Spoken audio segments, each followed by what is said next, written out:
y lo tenía frente de mis hojitas. Estaba ahí. Las hojitas con los nombres. Lo dijo ahí.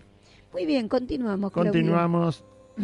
Estamos perdón, leyendo el Evangelio según San Juan, porque ya terminamos el libro de Romanos y hemos empezado el Evangelio según San Juan y vamos a continuar por el mismo Evangelio hasta terminarlo.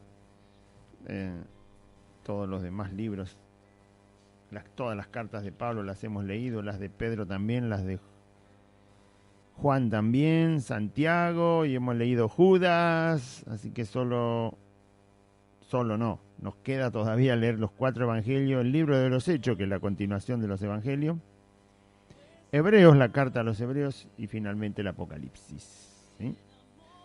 Como es el final del Nuevo Testamento, también lo dejamos para el final al Apocalipsis. Ahora, en este momento estamos en San Juan, Evangelio según San Juan, y seguimos con el Evangelio hasta que lo terminemos. Nos lleve el tiempo que nos lleve. San Juan, capítulo 1, verso 15 al 28. Vamos a leer esta parte, porque todos los capítulos del Evangelio según San Juan son muy largos, tienen muchos versículos. ¿Sí?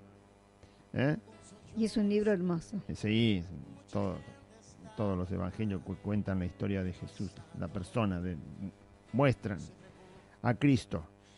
Y estamos entonces en el capítulo 1, versículo 15 al 28, es toda la primera parte del Evangelio según San Juan, donde él va dejando en claro que Jesucristo es Dios, que es antes de toda la creación, él es el que creó las cosas, que creó la vida, el ser humano, es la luz de los hombres, de todo hombre y mujer, por supuesto, del ser humano, es el que da la respuesta que el ser humano tiene en su conciencia, que busca.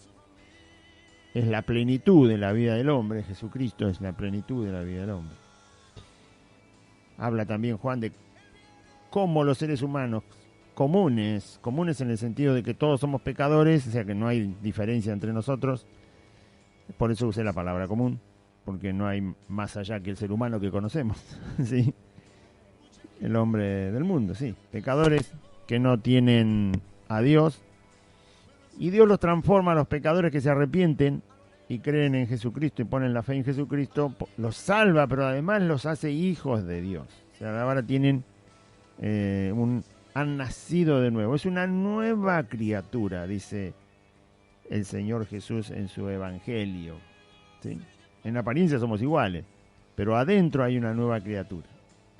Antes no teníamos esa nueva criatura cuando estábamos en el mundo, como cualquier persona común que está en el mundo. Y yo uso la palabra común porque por más que el hombre se esfuerce, sigue siendo siempre el mismo pecador delante de Dios y está condenado a un juicio eterno y a una condenación eterna. Por eso uso la palabra común, ¿sí? Un científico que es capaz de enviar un satélite al espacio o puede hacer una nave para viajar por el espacio, es tan pecador como cualquier otra persona, como el cartero que trae la carta, como el panadero, como el gobernante, como el médico, como cualquiera. Es común a todos el pecado. Por eso usé la palabra común. No justamente para no hacer diferencia entre persona y persona. La única diferencia que aparece es cuando estos pecadores que somos escuchamos el Evangelio por la gracia de Dios, Dios nos encuentra, creemos en Jesucristo como el Hijo de Dios y Dios que nos vino a rescatar y a salvar. Esa fe puesta en Jesucristo produce en nosotros un nuevo nacimiento. Y ese nuevo nacimiento da lugar a una nueva criatura dentro nuestro y Dios nos llama ahora hijos suyos, hijos de Dios.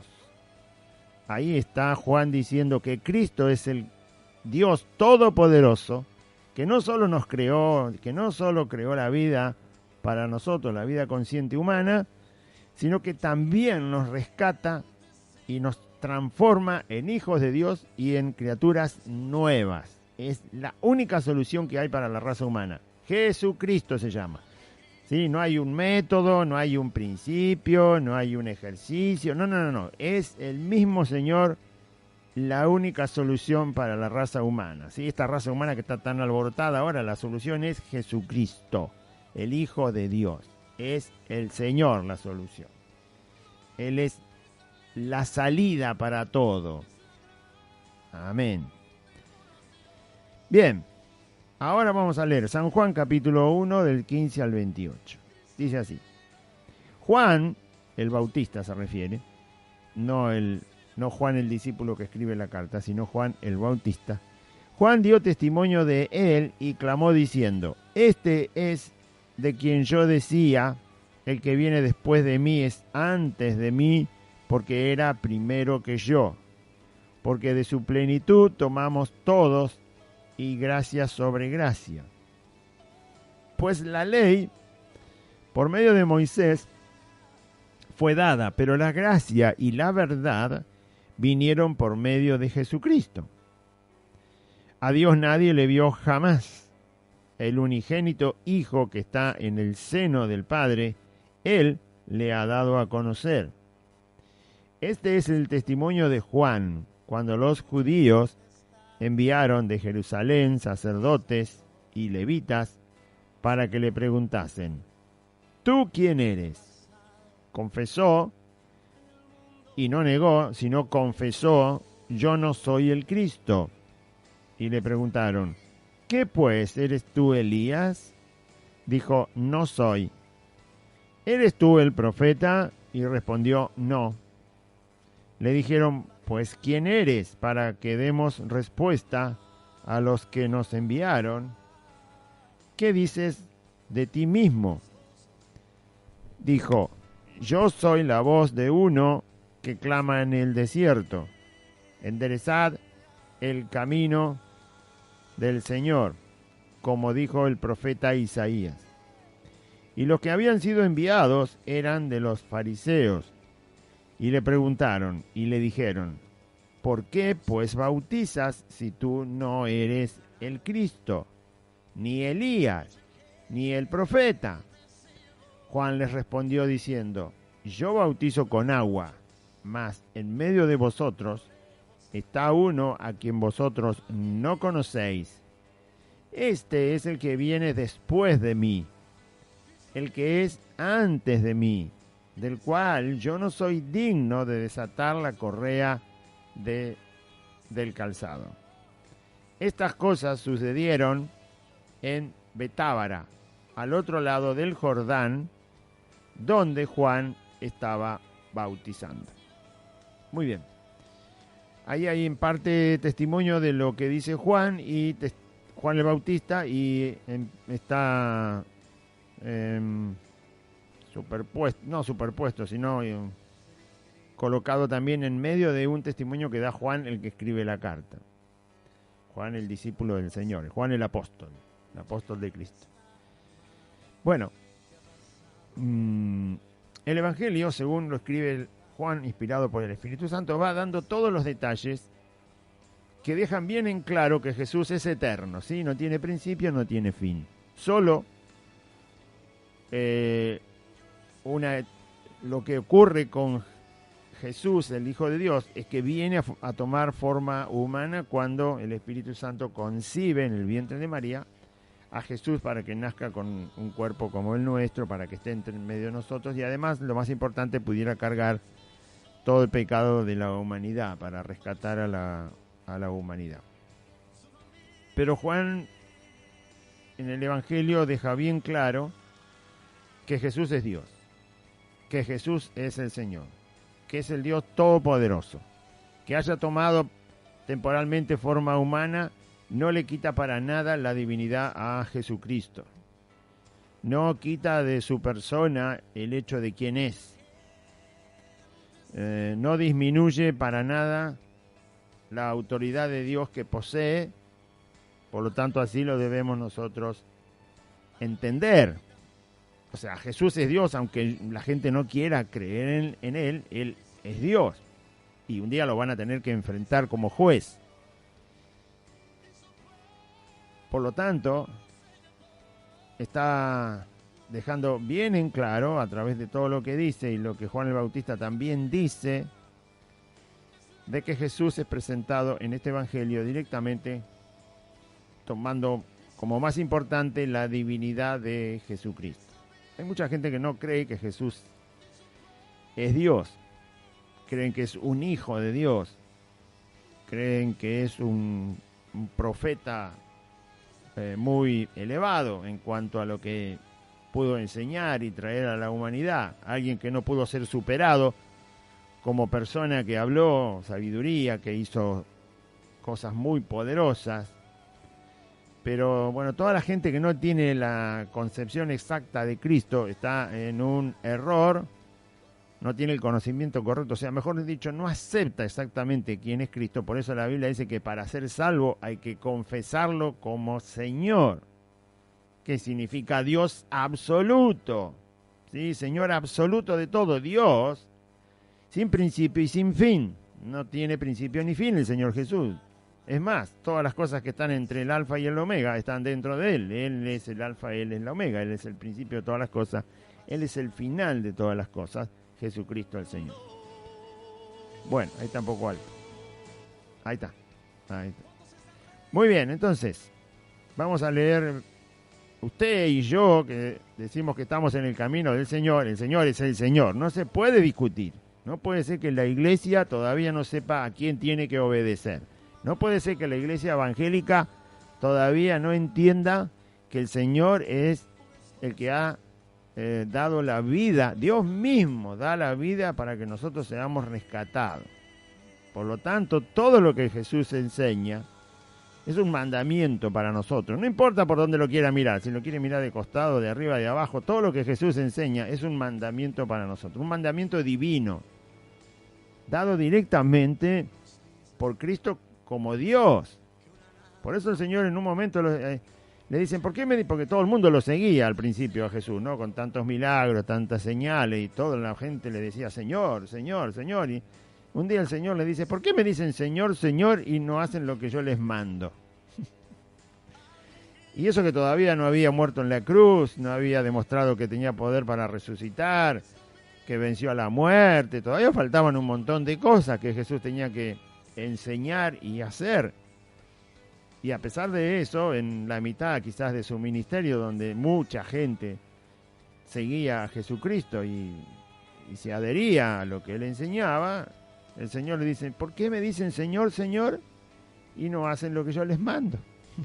Porque justamente a un Señor se le obedece. En este caso él es Señor de señores, o sea que es el Señor por excelencia. No hay otro Señor superior a Cristo.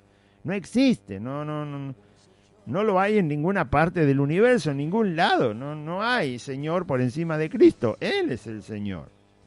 Entonces sus palabras deben ser obedecidas, deben ser oídas, deben ser aceptadas, guardadas en lo profundo de la vida de cada uno de nosotros y puestas por obra. Él es el Señor. Nosotros simplemente somos personas rescatadas por su gracia y misericordia, a las cuales ha perdonado. Eso no nos hace especiales, simplemente está formando Cristo su propio ser dentro de nosotros para que seamos sus hijos que anunciamos su palabra y su mensaje de salvación y la gracia y el amor y la misericordia de Dios para con los hombres. La diferencia, muchas veces les digo, bueno, aquí también a los hermanos, la diferencia entre una persona del mundo y nosotros es que en nosotros está Cristo y en la persona del mundo no está Cristo. Es la única diferencia que hay. No hay otra diferencia. Lo demás es toda obra de Cristo. Lo que haga con nosotros, lo que transforme nuestra vida, es una obra del mismo Señor. O sea, no hay diferencia. Usted mire a cualquier persona del mundo y la única diferencia que tiene con un hijo de Dios es que un hijo de Dios tiene a Cristo y la persona del mundo no tiene a Cristo. O sea, la persona del mundo tiene un faltante. Está en tiniebla. Nosotros estamos en luz, él está en tiniebla. Pero estamos en luz porque tenemos a Cristo. No porque nos hemos aprendido un salmo de memoria.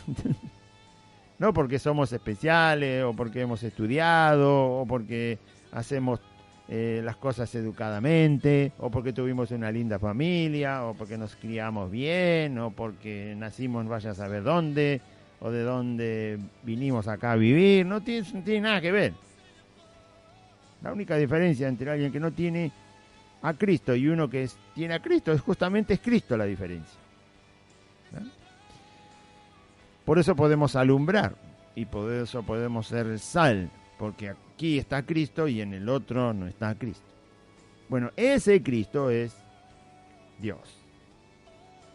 Juan dice, vamos a leer, Juan el Bautista dio testimonio de él, de Cristo, y clamó diciendo, clamó quiere decir que se hizo oír cuando decía esto, ¿no? No es que estaba tomándose un vasito de agua a la sombra porque era así, no. Esto lo hizo un mensaje que se hizo escuchar.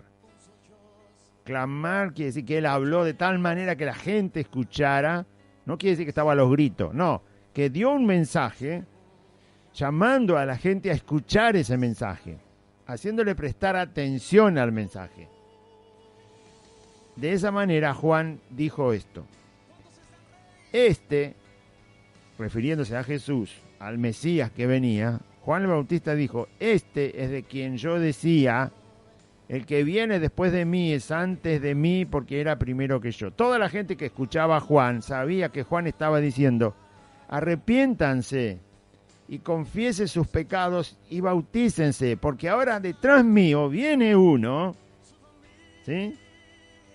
Él decía, yo soy simplemente el que está anunciando, pero el importante viene después que yo. Bueno, el que viene después de mí es antes de mí. ¿Qué quiere decir esto que es antes? ¿Quería decir que tenía más años que Juan? No, en realidad el que tenía más tiempo era Juan el Bautista. Juan el Bautista tenía 6 meses de diferencia con el nacimiento de Jesús. No se está refiriendo al año en que nació, no se está refiriendo al tiempo en que nació. Se está refiriendo a que Jesús, porque naturalmente tenía 6 meses más grande que Jesús, pero no es esa la diferencia que él está haciendo. Él está diciendo que Jesús, el que viene, el Mesías que él está anunciando, es antes de mí porque era primero que yo. Se está refiriendo a que es Dios. Que siempre, que Jesús el que viene era desde la eternidad pasada, o sea, siempre estuvo.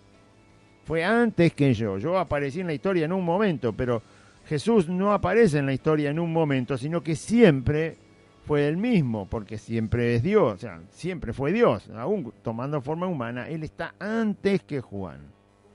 Jesús dice que Él es antes que Abraham, o sea, Jesús siempre se coloca en la posición hasta antes de Adán y de Eva, hasta antes de la creación, hasta antes del tiempo, antes de todo se coloca.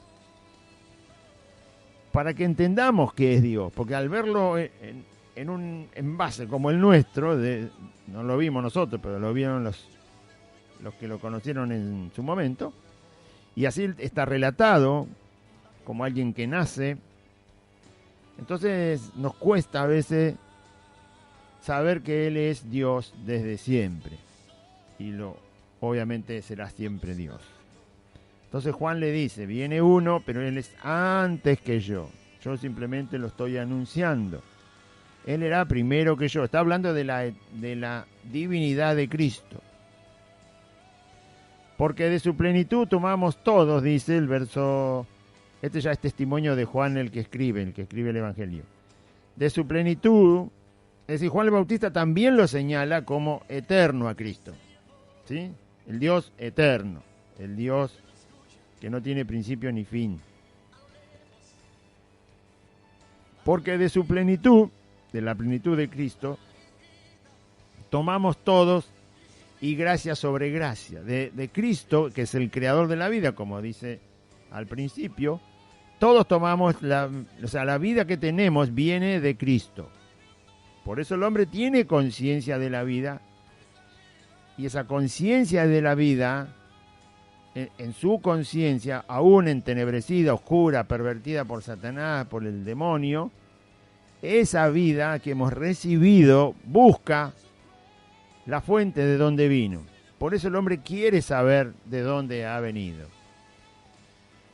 Por eso el anhelo, aún los ateos quieren saber de dónde vinieron, quieren tener la certeza, la seguridad, porque su conciencia se lo demanda, porque la plenitud de la vida, la gracia que tiene la vida del ser humano, se lo demanda. Se lo demanda. No hay manera. Y es lo mismo que nosotros estamos acostumbrados, por ejemplo, acá en Buenos Aires, a tener un máximo de verano 40 grados, 41, bueno, sensación térmica 47, pero si un verano empieza con 47 grados y van pasando los días y la temperatura no baja, sino que sube a 48 y pasa una semana y sigue a 49, todo el mundo va a querer saber qué está pasando. Acá nunca tuvimos esa temperatura. ¿Qué es lo que está ocurriendo? Queremos saber de dónde está apareciendo tanta temperatura, si nosotros en este lugar del mundo jamás tuvimos esas temperaturas. Así también la conciencia humana demanda la respuesta de la existencia humana, aún en el ateo, aún en el incrédulo, aún en el mundano, aún en el peor de los seres humanos, porque nosotros bebimos la vida, o sea, dice acá, de la plenitud de Cristo tomamos todos tomamos la vida de Él y Él es la fuente, es el dador de la vida. Tenemos algo que nos ha dado Cristo, aun cuando todavía no estamos en el camino, y por lo tanto tenemos esa gracia. La vida es una gracia, es un regalo. Dios se lo puede dar si quiere a una piedra, Dios puede darle vida a lo que no tiene vida. Es más, nosotros vinimos de la tierra moldeada por las manos de Dios y después Dios nos dio vida. O sea, Dios puede tomar cualquier cosa y darle vida. Tiene ese poder, tiene esa capacidad asombrosa de dar vida y la clase de vida que Él quiera, porque todas las clases de animales que hay en el mundo son impresionantes y le ha dado vida hasta lo más microscópico, le ha dado vida, le ha dado existencia, y a nosotros nos dio la culminación de la vida en cuanto a la conciencia de la vida. O sea, Dios puede hacer vida de la clase que Él quiera, la de un cocodrilo, la de un mosquito, la de un elefante, la de un águila, la de una abeja, de una hormiga, y ahí en esa vida, en esa forma de vida animal que ha creado, pone condiciones, pone la supervivencia, pone todo lo que necesita, los sentidos que necesita para sobrevivir, para multiplicarse. Es asombrosa la capacidad de dar vida que Dios tiene y las formas de vida que Dios tiene. Una vez mirando un documental, lo cuento muy rápido, había un investigador que está investigando en el Amazonas, en el Brasil, las clases de animales que hay, investigan, como todo científico, de zoología. Y entonces estaba estudiando los distintos escarabajos, conoce el escarabajo, ¿no? Los distintos escarabajos que encontraba por la selva, andando por los lugares de la selva. Y entonces los que siguen los documentales y hacen las notas, porque todo eso se publica, lo estaba entrevistando y le dice al científico con su grupo de científicos, le dice, bueno, ¿qué noticia tiene de haber andado por ahí y haber averiguado? Bueno, dice, ya encontramos más o menos 2.500 clases de escarabajos diferentes en el sector de la selva que estamos haciendo toda la relevación de animales que hay. 2.500 clases distintas de escarabajos. El mismo animal, pero 2.500 clases diferentes. Diferentes, bueno, por el tamaño, por el color, por la caparazón, por las patitas, bueno, diferencias. Pero son todos escarabajos, como los perritos. Todos son perritos, pero hay diferentes clases de perros. Como los peces. Todos son peces, pero hay diferentes clases de peces. Bueno, este hombre andaba buscando todas las clases de escarabajos. Todavía le faltaba recorrer una zona de selva bastante grande para terminar donde lo habían mandado a hacer el estudio, porque trabaja para fundaciones científicas.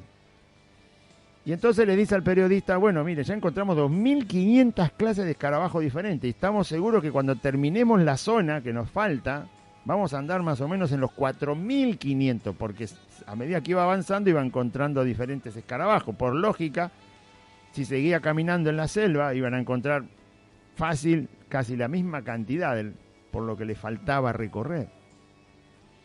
Y entonces el periodista le dice, 4.500 clases de escarabajos van a relevar más. Y calculamos que sí, le dijo el científico. Vamos a hacer todo el recorrido hasta terminar. Por supuesto que habrá más en otra zona, pero el Amazonas es inmenso. Y entonces le pregunta al periodista, le dice, ¿y qué le parece a usted? ¿Por qué hay tantas clases de escarabajos diferentes? Como las hormigas, que conocemos que son diferentes, pero son hormigas. Dice, ¿por qué hay tantas de un animalito tan insignificante, tan que anda por ahí? Entonces le pregunta al científico a ver si tenía una teoría de por qué hay tantas clases, qué pasó, evolucionaron o qué sé yo, ¿no? Y entonces, y el científico le responde al periodista, no sé, la verdad que no hay ninguna respuesta científica, no hay ninguna. El caso es que esos 4.500 clases de escarabajos están ahí y son distintos entre ellos, son todos escarabajos. Dice, la verdad que no sé, pero me parece que a Dios le gustan los escarabajos, dijo. Claro, no encontraba ninguna respuesta científica. ¿Por qué tantas clases? Yo no sé cuántas clases de hormiga hay, nosotros conoceremos 5 o 10 clases de hormiga, quizás hay más, pero 4.500 clases de escarabajos diferentes. ¿Qué razón me da?, le decía el periodista. No sé, lo único que le puedo decir es que a Dios le gustan los escarabajos. Bueno. Por ejemplo, no hay 4.500 clases de patos, tampoco hay 4.500 clases de gallina, tampoco hay 5.000 clases de águila. No hay tanta cantidad de un mismo animal. No tenemos 5.000 clases de leones. O sea, hay 2 o 3 nomás. El león africano, el de la India, y acá le llaman al puma el león de América, pero no hay tantas clases. Entonces el científico dice, me parece que a Dios le gustan los escarabajos, por eso hizo tantas clases para su propio placer y gusto. Y puede ser que sí. Bueno, Él es el creador de toda la vida. Seguimos leyendo. Nosotros bebimos de Él la vida. De su plenitud tomamos todo, y gracia sobre gracia. Y eso es verdad. Por gracia Dios sostiene la vida hasta que nos llama para ser sus hijos. Por gracia nos da la vida, por gracia nos da la salvación. Aun cuando el hombre no llegue a conocer todavía a Cristo, tiene la gracia de Dios en su ser, porque lo mantiene vivo, porque le da... Eso lo enseña Jesús cuando dice, ustedes sean perfectos como el Padre Celestial, que hace salir su sol sobre buenos y malos, hace llover sobre justos e injustos. O sea, la misma bendición general la reciben todos. Por eso tomamos de su gracia. Pues la ley, dice, por medio de Moisés fue dada. Es verdad, Dios le dio la ley a Moisés. Pero la gracia y la verdad, la gracia de Dios, acercarse de Dios para salvarnos y llamarnos luego gratuitamente a esa salvación por la fe en Cristo, y la verdad que faltaba revelar acerca de la persona de Dios y de la salvación y de cómo los pecadores son rescatados, transformados en hijos de Dios y llevados a la vida eterna, todo eso vino por Jesucristo. O sea que la gracia de Dios y la verdad de Dios la trajo Jesucristo. ¿Sí? Faltaba eso y Cristo lo trajo. La ley ya estaba. O sea, la voluntad de Dios en forma escrita ya estaba. Pero faltaba conocer la gracia de Dios. Faltaba conocer más el carácter de Dios, la voluntad de Dios. En Cristo, obviamente, todo eso apareció. La gracia de Dios apareció en Cristo. ¿Se acuerda cuando Jesús miraba a un paralítico, le dijo, hijo, tus pecados te son perdonados? Y todos se quejaban, decían, ¿cómo le va a perdonar pecados? Solo Dios puede perdonar pecado.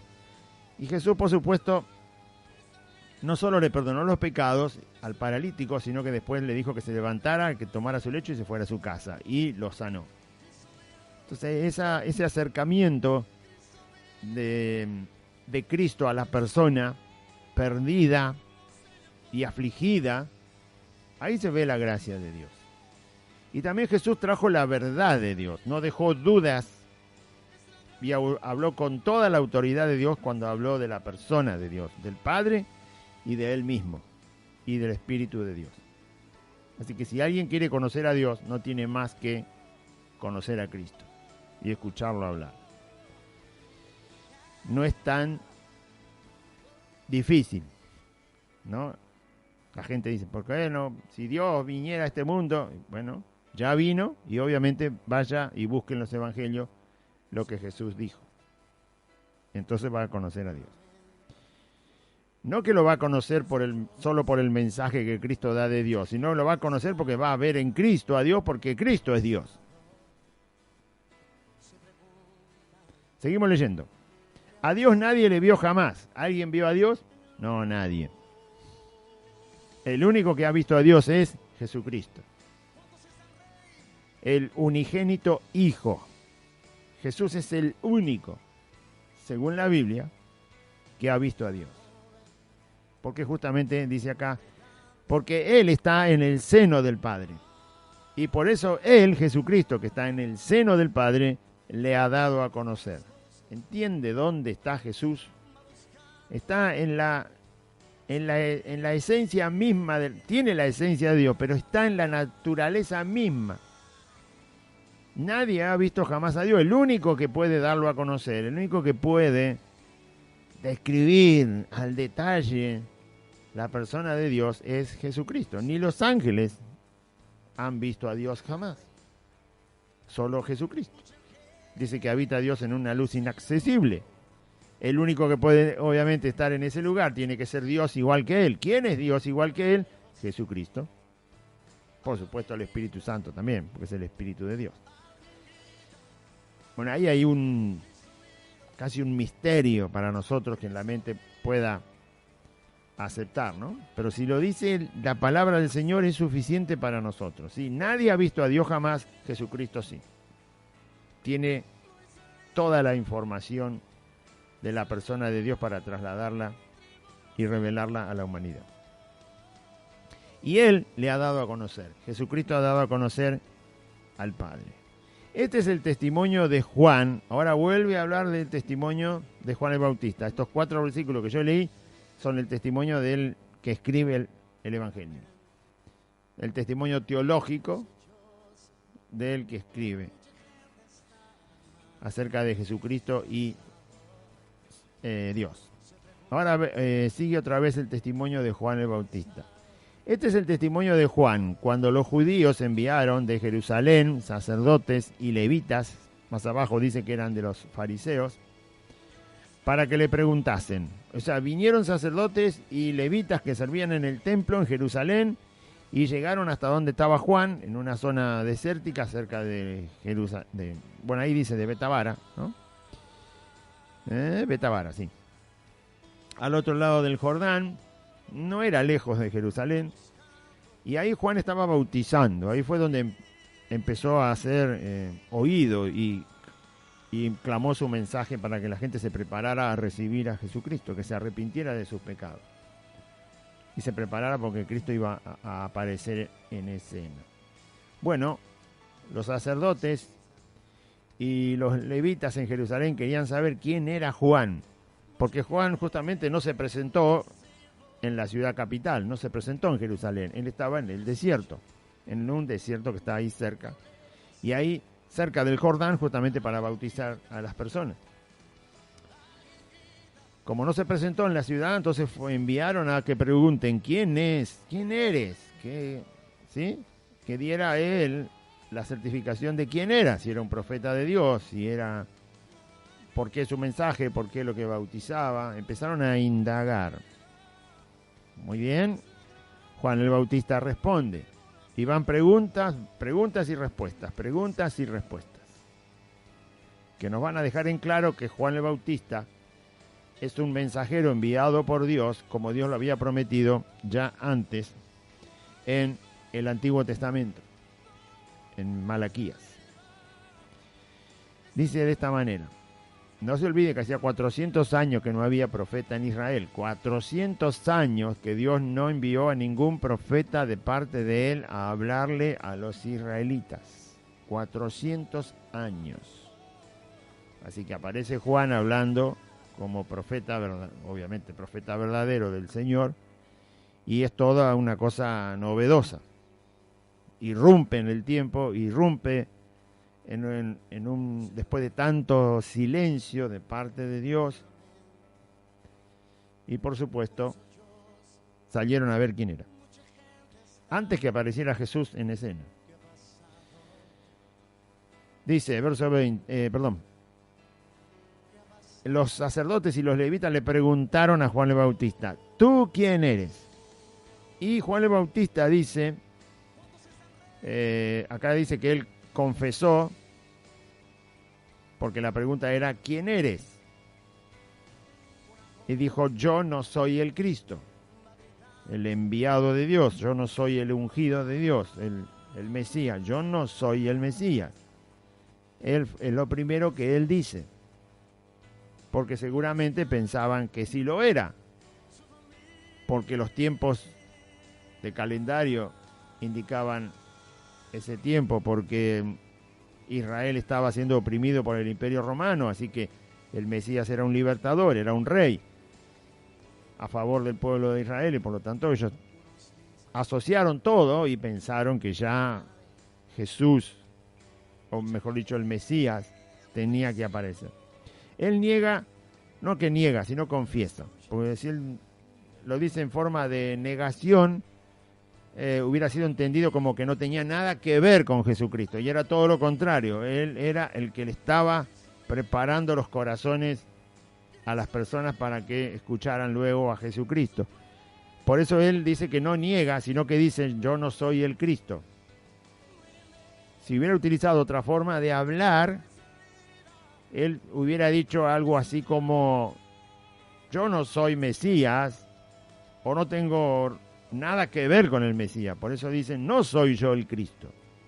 Está dando lugar a que el Cristo viene. La forma en que él lo expresa, habría que entender bien el original en el griego, a ver cómo, aunque él no hablaba griego, hablaba arameo, que era el idioma de los hebreos en ese momento. Por eso al traducirse se tiene que traducir así. Quizás nosotros no lo entendemos bien. Va a decir, ¿cómo que no negó? Si está diciendo yo no soy el Cristo, está negando justamente que no es el Cristo. Pero la forma verbal y los pronombres como están en el original griego, quizás están indicando que él no se despegó de Cristo, que él no negó no tener nada que ver con Cristo, con el Mesías. Él está diciendo, no soy yo el Mesías, o sea, pero sí tengo que ver con el Mesías, ¿no? Quizás en ese sentido se entiende un poco mejor la frase, porque si él hubiera negado, así, que no hubiera quedado una frase como que él no tiene nada que ver con el Mesías, pero sí era el que preparó el camino. Y entonces le preguntaron, como él dijo, yo no soy el Cristo. Es lo mismo que él está diciendo antes en el versículo 15. Yo no soy el Cristo viene atrás mío. Algo así para que se entienda. Yo no soy el Cristo y el Cristo viene atrás mío. Yo no soy el Cristo y lo va a decir ahora, más adelante. La voz de uno que clama en el desierto. Preparar el camino del Señor. O sea, es la respuesta exacta. No soy el Cristo, pero el Cristo viene luego de mí. O sea, absoluta dependencia del Cristo, relación con el Cristo, conocimiento del Cristo, porque él lo iba a señalar. O sea, está absolutamente ligado a Cristo, al Mesías. Por lo tanto, la gente iba a prestar atención no a Juan, sino al que venía después de él, que era esa la intención de Juan al dar el mensaje. Así tenemos que hacerlo nosotros también en el mensaje. No que la gente ponga la atención en nosotros los hombres, sino que ponga la atención en Cristo. No somos nosotros el Cristo, ¿sí? No somos nosotros los que salvamos, no somos nosotros los que tenemos el poder, no somos nosotros, sino es Cristo. Versículo 21. Y le preguntaron, ¿qué pues? Bueno, ya dijiste que no sos el Cristo, entonces, ¿qué pues? ¿Eres tú Elías? Porque Elías tenía que venir justamente antes de que apareciera el Mesías. Estos hombres eran estudiosos de las Escrituras, eran sacerdotes, eran levitas, estaban en el templo, hacían el servicio, eran fariseos además, dice ahí más abajo, por lo tanto escudriñaban las Escrituras hasta punto y coma para entender todo lo que más allá de su hipocresía en su corazón, ellos eran estudiosos de las Escrituras y sabían que Elías tenía que aparecer justamente antes de que apareciera el Mesías. Así que vuelven a preguntarle a Juan, ¿qué pues? ¿Eres tú Elías? está bien, si no sos el Mesías, pero Elías tiene que venir antes que el Mesías. Si vos nos estás diciendo que atrás tuyo viene el Mesías, probablemente seas Elías, el profeta Elías, que volvió, porque como Elías no murió, sino que Dios lo llevó vivo, y prometió que Elías iba a venir antes que el Mesías, iba a aparecer en ese tiempo, pero antes. Y él dijo, no soy Elías. ¿Eres tú el profeta?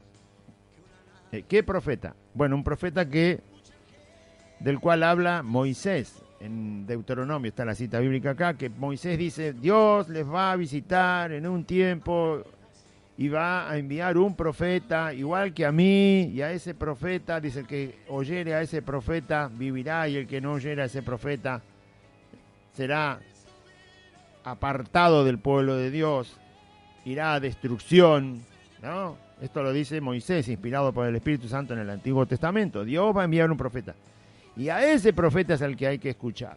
Se refería obviamente al Mesías, a Jesús.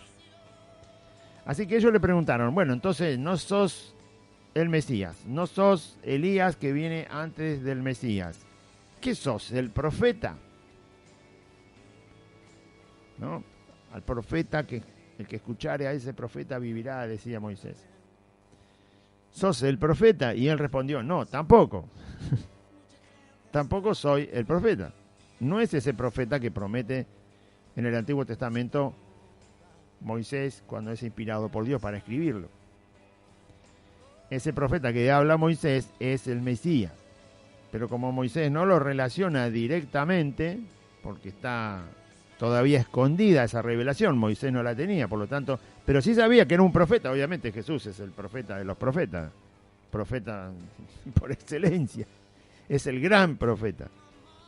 Por eso lo define así Moisés cuando recibe la inspiración de Dios, pero no habló más porque no recibió más revelación en ese momento. Y quedó marcado como el profeta al que el pueblo de Israel tenía que oír. Y el que no oyere a ese profeta sería desarraigado del pueblo.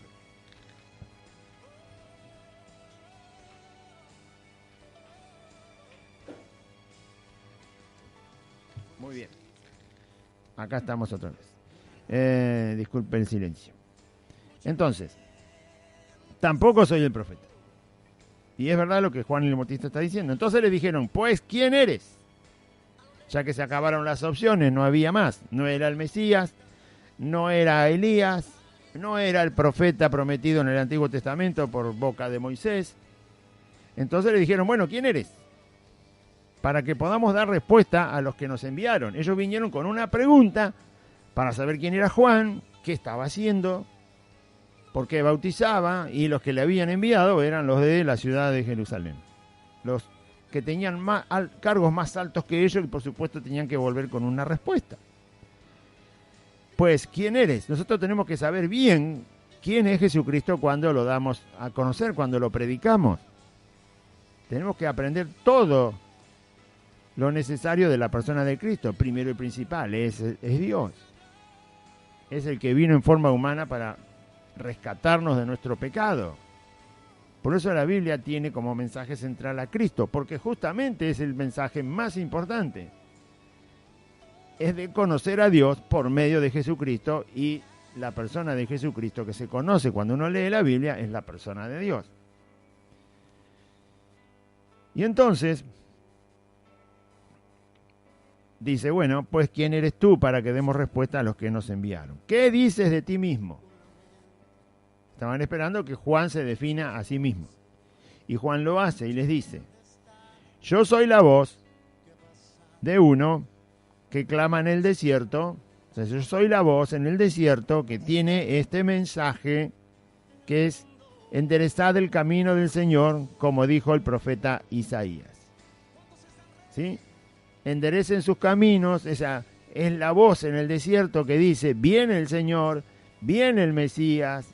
Y el mensaje era directo para los judíos, porque después se trasladaba a nosotros, pero nosotros no entendíamos nada de que venía el Mesías, porque no sabíamos nada. El pueblo no judío no tenía ni idea de que vendría un Mesías, no conocían al verdadero Dios, al único Dios. Entonces, por lo tanto, el mensaje es a los judíos y luego trasladado a nosotros, pero ellos sabían que había que preparar los corazones porque venía el Señor.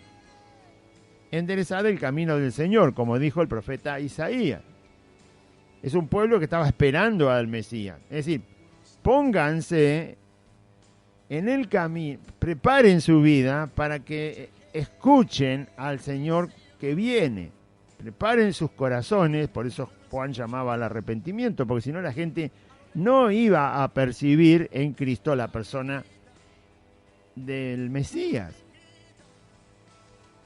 No iba a percibir que estaba el Señor que los había creado en medio de ellos. No lo iban a entender. Un corazón que no se aparta, que no se arrepiente.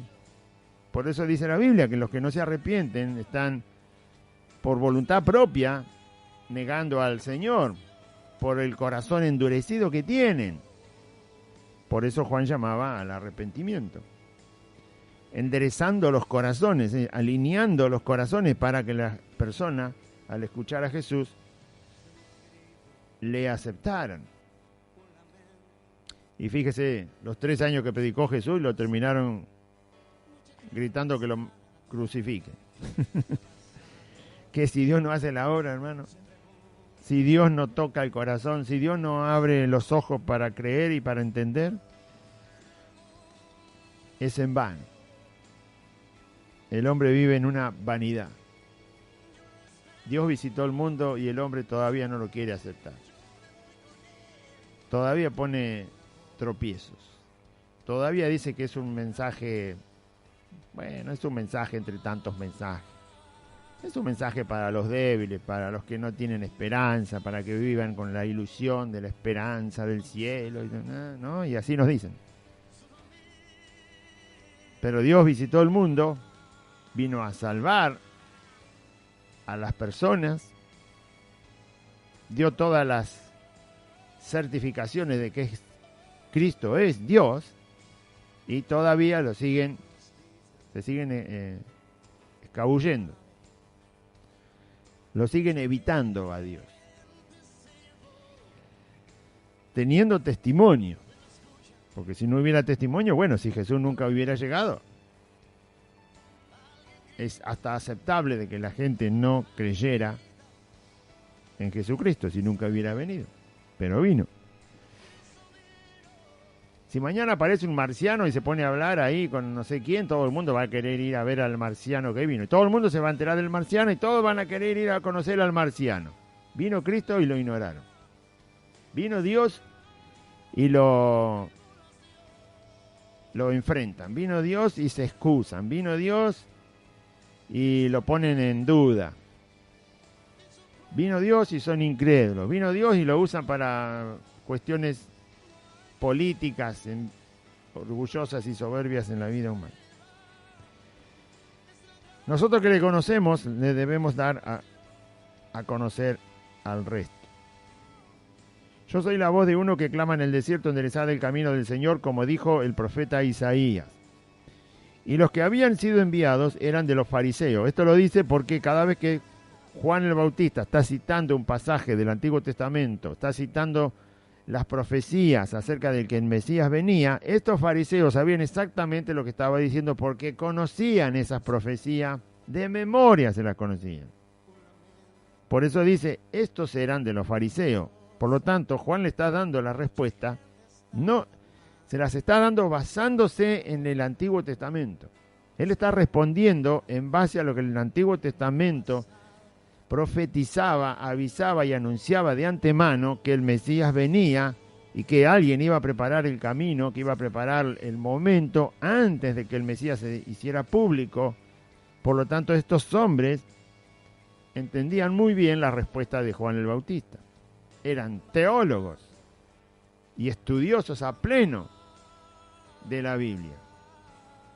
No tenían excusa para no entender lo que Juan el Bautista le estaba diciendo. Él le responde así porque obviamente sabe quiénes son y le enviaron los de mayor jerarquía que ellos y por supuesto sabe que entienden. No les está diciendo nada de manera burlona, nada que ver. No, al contrario, está haciendo lo más específico posible para que ellos entendieran, porque tienen la capacidad de entender las profecías porque las estudiaban. Por lo tanto, les da la respuesta bien exacta y bien fundada en las Escrituras para no ponerle ningún tropiezo a este tipo de personas que vinieron a preguntarle. Obviamente porque el amor de Dios estaba en Juan el Bautista, para que vayan y respondan, vayan y digan las respuestas que yo les di, y no se olviden que las cité del antiguo, de la palabra del Señor. Y le preguntaron y le dijeron, ¿por qué pues bautizas si tú no eres el Cristo, no eres Elías y tampoco eres el profeta? ¿Por qué ellos pensaban que Juan no podía bautizar? ¿Por qué ellos veían una contradicción? ¿Por qué estás bautizando a la gente si vos no sos ni el Mesías, no sos Elías, tampoco sos el profeta? O sea, querían ver de dónde viene la autoridad de dónde viene la orden de que Juan bautizara, si simplemente era uno que estaba preparando el camino para el Señor. Debería haber dejado él el bautismo para otros. O sea, solamente tenía que hacer un trabajo de avisar a la gente que venía el profeta o que venía Elías o que venía el Cristo. Entonces, ¿por qué bautizás? Juan, cuando llamó a la gente, la llamó al arrepentimiento y al bautismo. No es exactamente el mismo bautismo que nosotros usamos, porque cuando Juan el Bautista bautizaba a la gente, Jesús todavía no había revelado el Evangelio, no había hablado del reino. Cuando Jesús viene, Él dice, arrepiéntanse y crean en el Evangelio, porque Él lo empieza a revelar el Evangelio. Juan bautizaba, pero la gente no tenía todavía la verdad del Evangelio en la cual creer. Tampoco lo tenían a Cristo como el Mesías. O sea que el bautismo de Juan es solo una parte. Es la preparación de un corazón. ¿Pero por qué lo hizo Juan? Porque eran todos judíos. Los judíos ya sabían lo que simbolizaba el arrepentimiento, sabían lo que significaba el bautismo, ¿sí? La humillación de un pueblo ante su Dios que los había creado y se les había revelado, les había guardado durante siglos. Para los judíos no era ninguna cosa extraña el tener que preparar su corazón, y ese simbolismo del bautismo, esa entrega a Dios que viene a salvarlos. Entonces, pero por eso para ellos valía y mucho que Juan preparara sus corazones. De esa manera, bautizándolos. Decía, arrepiéntanse, se arrepintieron, bueno, entonces los bautizo. Una parte de ese bautismo está en nosotros, pero nosotros nos bautizamos luego de que Cristo vino y reveló no solo a Dios, sino la verdad, la gracia de Dios, el perdón, la obra que hizo en la cruz, revela el Evangelio, la verdad eterna, la vida eterna, la resurrección. Bueno, Jesús revela todo eso que Cristo reveló, todavía no estaba revelado cuando Juan bautizaba. Por eso en el libro de los Hechos usted ve que hay gente que bautizaba solo con el bautismo de Juan, y Pablo dice, bueno, pero se quedaron incompletos. Lo mismo el apóstol Apolos, también conocía solo el bautismo de Juan, pero el bautismo de Juan era para preparar los corazones, no para el arrepentimiento genuino, donde la fe se pone en Jesucristo porque Jesucristo todavía no había aparecido. No se podía poner la fe en Él si todavía no había aparecido, si todavía no había hablado el Evangelio, si todavía no había hecho la obra en la cruz. Por eso el bautismo de Juan es un bautismo de preparación. El bautismo que después que Cristo manda a predicar el Evangelio es un bautismo que muestra lo que ahora pasó, que Cristo es la vida, el Salvador, y toda la confianza se pone en Él, y toda la vida está puesta en las manos de Cristo cuando el pecador se arrepiente. Eso no se podía hacer en el bautismo de Juan, pero sí Juan bautizó para preparar, como él dice, los corazones, para que el Señor empezara a predicar. Sí, eso es un acto de amor de Dios. Si Dios no hubiera mandado a Juan el Bautista, Jesús empezaba a predicar y la gente andaría por ahí, ¿no?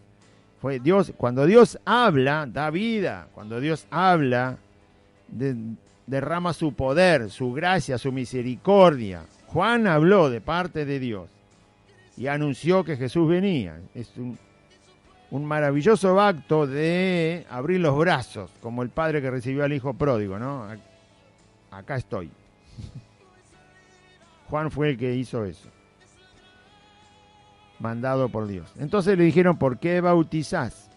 Juan le respondió diciendo, yo bautizo con agua, mas en medio de vosotros está uno a quien vosotros no conocéis, y se refería a Jesús.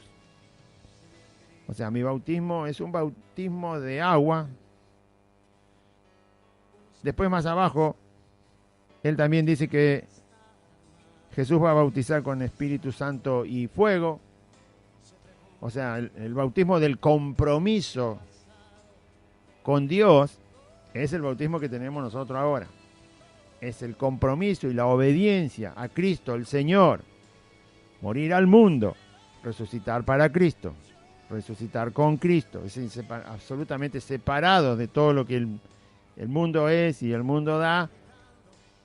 Ese bautismo es un bautismo que representa la entrega del corazón, de la voluntad de la persona, completamente al señorío de Jesucristo. Entonces Juan les dijo, yo bautizo con agua. Es una preparación, nada más. No era el bautismo definitivo, porque faltaba Cristo todavía. Faltaba el anuncio, faltaban 3 años de predicación, de revelación de la verdad y la gracia de Dios. Pero en medio de ustedes hay uno a quien ustedes no conocen. Este es el que viene después de mí. Como dándole a entender, Él va a dar el verdadero bautismo. Él va a enseñar realmente cómo se entra al reino de Dios. Él les va a explicar el reino, cómo entrar, cómo nacer en el reino, cómo vivir en el reino, cuál es la ley del reino, cuál es la verdad del reino de Dios, del reino de Cristo, el evangelio, la salvación, la justificación, la santificación, el perdón de pecado, la vida eterna, la resurrección de los muertos, la eternidad. Él les va a decir todo. Este es el que viene después de mí, el que es antes de mí. Lo mismo que decía en el versículo 15, el primero que leímos. Este se lo dijo también a los fariseos, para que den respuesta. O sea que inmediatamente cuando estas personas se van a Jerusalén y llevan la respuesta a las jerarquías más altas que ellos en cuanto a la religión y al cumplimiento de la palabra de Dios, tuvieron la respuesta precisa, exacta y de verdad de la boca de Juan el Bautista. Sin embargo, Jerusalén, los líderes religiosos de Jerusalén no se prepararon, no se bautizaron. Jesús después se los reprocha y dice, ¿por qué no se bautizaron cuando Juan el Bautista empezó a predicar? Porque no se querían arrepentir, porque no reconocían que eran pecadores que necesitaban la gracia de Dios. Y fueron, obviamente, el centro de la enemistad que Jesús tuvo, siempre fue Jerusalén. Fue el peor lugar en cuanto al enfrentamiento que Cristo tuvo con sus enemigos. Siempre fue Jerusalén la ciudad capital en aquel momento. Sin embargo, desde este instante, antes que Jesús apareciera ahí para bautizarse, Juan el Bautista ya le envió la respuesta, y los líderes religiosos, por su orgullo, por su soberbia, por su hipocresía, no escucharon, porque fueron los peores enemigos de Cristo desde el momento que Jesús empezó a predicar. Así que cada palabra que Dios nos habla, nosotros la debemos aprovechar. Entendemos un versículo y ese versículo es un tesoro para nosotros. Entendemos una verdad de la Biblia y eso es un tesoro para nosotros. No debemos ser como estos sacerdotes y levitas que se les respondió con la escritura, lo cual para ellos era lo más común, normal y lo más entendible, y sin embargo no lo escucharon. Se transformaron en los enemigos y verdugos de Cristo. La verdad de la palabra yo la tengo que guardar y después ponerla por obra. Cualquier verdad.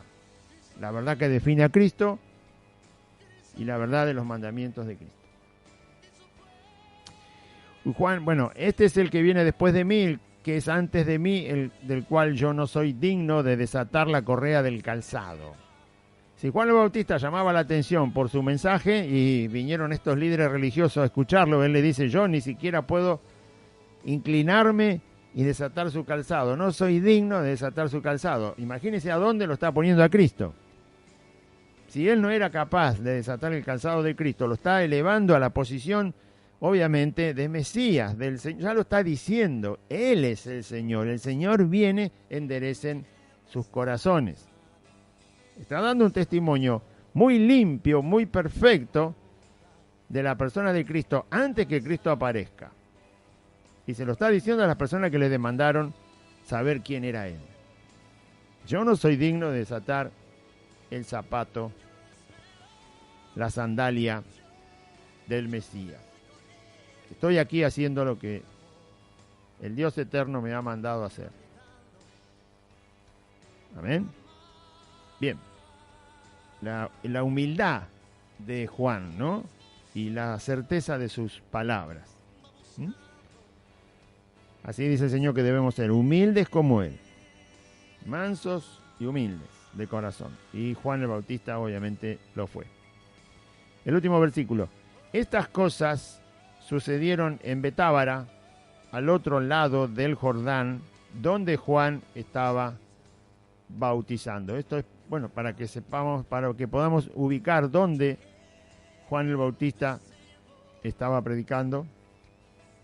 Estaba predicando cerca de Jerusalén. Por supuesto había que trasladarse, pero no era tan lejos. Es más, los propios que enviaron, no era el primer día que Juan el Bautista estaba predicando y llamando a las almas al bautismo para confesar sus pecados y arrepentirse y preparar su corazón para escuchar a Jesucristo que venía. No era el primer día. Así que si no estaban satisfechos con la respuesta de Juan el Bautista, este versículo que se escribe aquí, el 28, indica que bien podrían las autoridades de Jerusalén, las más altas jerarquías de Jerusalén, sacerdotes de mayor rango, fariseos de mayor posición, de mayor capacidad teológica, personas más responsables de enseñar a los israelitas el cumplimiento de las profecías y de enseñar el camino de Dios, personas con más alto cargo, digamos, en la religión judía, se podrían haber acercado fácilmente a escuchar otra vez a Juan el Bautista dar estas respuestas, si es que no estaban satisfechos. En realidad la Biblia demuestra después, cuando uno lee otros evangelios, que la gente que envió estos mensajeros, sacerdotes y levitas, a preguntarle a Juan quién era, no quedaron conforme con la respuesta. Para decirlo fácil, no le creyeron a Juan el Bautista. Juan el Bautista le responde con las Escrituras. Y sin embargo, ellos que son especialistas en las Escrituras, no le creyeron. No le creyeron. No vuelven a enviar. Esta es la única vez que vemos en los evangelios que interrogan a Juan el Bautista. Y Betábara estaba cerca de Jerusalén. Sabemos que no creyeron a Juan, que no se quedaron conforme con lo que Juan dijo acerca de sí mismo y del Mesías que venía. ¿Por qué las autoridades no volvieron a enviar otros mensajeros de mayor jerarquía religiosa para hablar con Juan el Bautista? Simplemente porque descartaron como verdad el mensaje que Juan daba y descartaron como verdad lo que Juan el Bautista dijo del cumplimiento de las profecías en el Antiguo Testamento, donde Dios le avisaba a su pueblo y le anticipaba que el Mesías llegaría. Incredulidad. Estaban a pasos, por así decirlo, y jamás fueron. Fueron estos a preguntar, se volvieron con la respuesta y no le creyeron. Jesús mismo se encarga de decir que no le creyeron a Juan. No le creyeron a Juan el Bautista. No le creyeron. Ustedes no le creyeron. Juan se los avisó y ustedes no le creyeron. Lo vieron ahí vestido de humildemente, con una piel de camello, viviendo en el desierto, que vivía absteniéndose de todo lo que podía ser la vida cómoda de un pueblito o de una ciudad, o vivir en Jerusalén como profeta. Él se abstuvo de todo, vivió una vida muy modesta, muy limitada, muy privado prácticamente de todo. Solo comía langostas del saltamonte, que le dicen. Miel silvestre de los bosques, de los árboles. Esa era su comida. El agua la sacaba de los arroyos. Y su vestimenta era una piel de camello. Así vivió Juan, para esperar el momento en que Jesús apareciera y poder señalar lo que es lo que va a seguir después en el Evangelio. Y por verlo así, no le creyeron. Por mirar su condición de vida, no le creyeron a Juan el Bautista. Y Jesús les dice que deberían haberle creído, porque él les dijo la verdad. Y sin embargo, no le creyeron. Quizás por su aspecto, quizás por ser tan rudimentario, tan privado de las cosas de la vida, no creyeron. Ese es un mal juicio, es un prejuicio acerca de Dios. No haberle creído a Juan el Bautista lo que Juan el Bautista dijo, citando las Escrituras, porque Juan no hablaba porque tenía ganas de hablar, sino que citaba las Escrituras del Antiguo Testamento, y por tener un prejuicio acerca de cómo Dios es o cómo debe obrar Dios. ¿Quién le va a decir a Dios cómo tiene que obrar? ¿Quién le va a dar consejo a Dios? ¿Quién le va a decir a Dios que habría una manera mejor de hacer las cosas? Eso es gastar, eso es perder el tiempo. Es la peor pérdida de tiempo que puede haber en una vida humana. Gastar el tiempo pensando esas cosas y esas palabras hacia Dios. Usted le puede enseñar a un ser humano, le puede enseñar a su hijo, le puede aconsejar, qué sé yo, a su pariente, a su amigo, a su patrón, a su compañero de trabajo, a un gobernante, a quien quiera, a un médico si quiere, pero con Dios no, es perder el tiempo. Es una cosa necia. Eran ellos los que tenían que escuchar a Juan el Bautista citando las Escrituras y definiéndose a sí mismo conforme a las Escrituras y diciendo lo que estaba haciendo conforme a las Escrituras, diciendo que venía el Mesías conforme a las Escrituras, diciendo que el tiempo se había cumplido, que preparen sus corazones conforme a la Escritura. Todo lo dijo conforme a la Escritura. Y estos eran especialistas en las Escrituras, sabían que era verdad y sin embargo no le creyeron. Qué necio corazón. Qué necio corazón. Por eso dice la Biblia, si oyeres hoy su voz, si oyeres hoy a Dios hablar su mensaje, su verdad, su decisión, su voluntad, lo que ha decidido hacer Dios enviando a su Hijo Jesucristo, si hoy escuchas a Dios, no endurezcas tu corazón. Arrepiéntete y cree en Jesucristo. Amén. Vamos a orar. Y esto pasó con gente que sabía mucho de Escritura. Sin embargo, sus corazones nunca se acercaron a Dios, se alejaron por completo. Ese es el corazón humano. Gracias a Dios que toca los corazones, Él conoce que le aman y vienen al arrepentimiento. Eternamente agradecidos de que Dios nos haya salvado y nos mantenga en sus manos. Haga una oración conmigo, diga así: Padre Celestial, en este día escuché tu palabra y yo confieso, conforme a las Escrituras, que Jesucristo es el Señor. Y creo en mi corazón que Dios levantó a Jesucristo de entre los muertos al tercer día de estar sepultado. Y en este día, Señor Jesús, te pido perdón por todos mis pecados.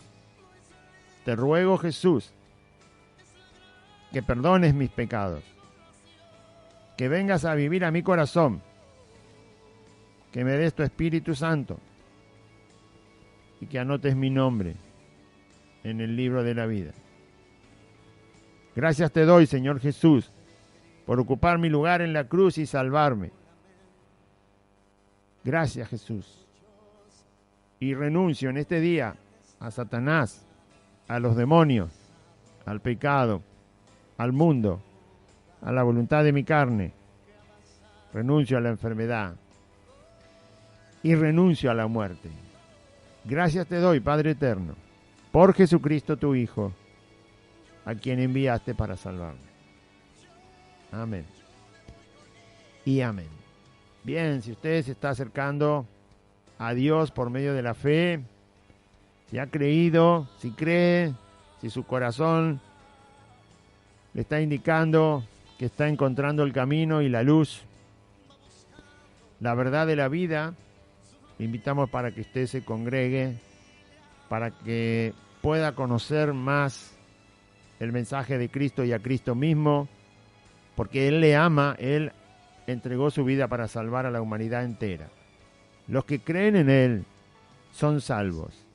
No van a condenación eterna, ni a juicio eterno, sino que van a la vida eterna con Cristo Jesús.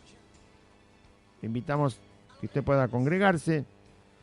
Estamos reunidos el día sábado, el día domingo, el día jueves, a las 4 de la tarde en la calle Santa Fe 2540. Estamos en Merlo Norte, es el barrio.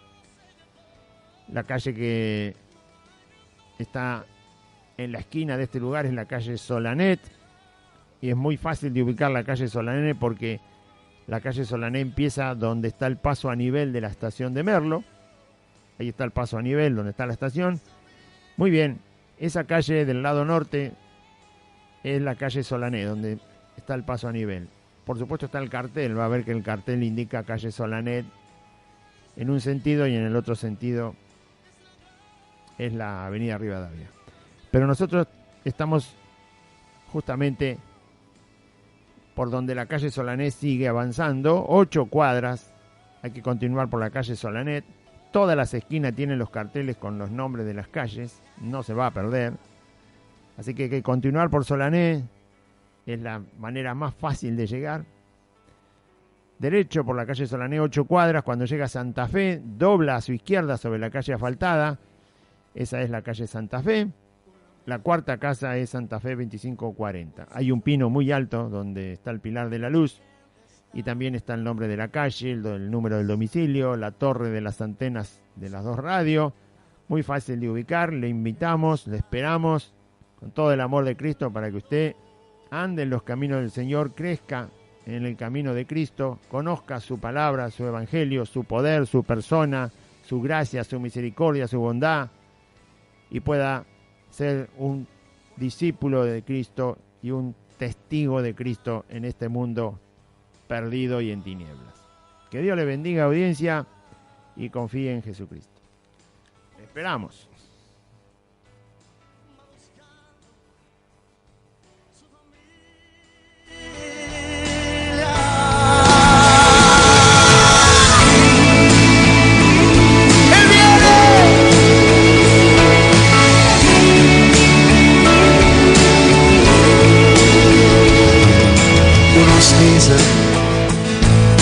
Que una nave,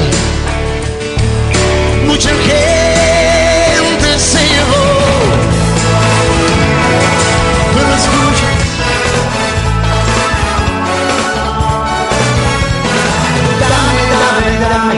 dame todo lo que tú quieras.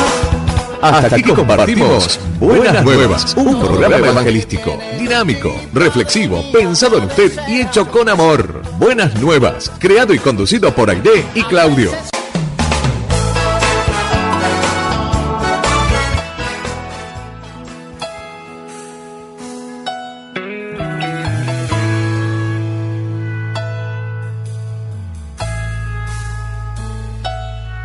No dejaré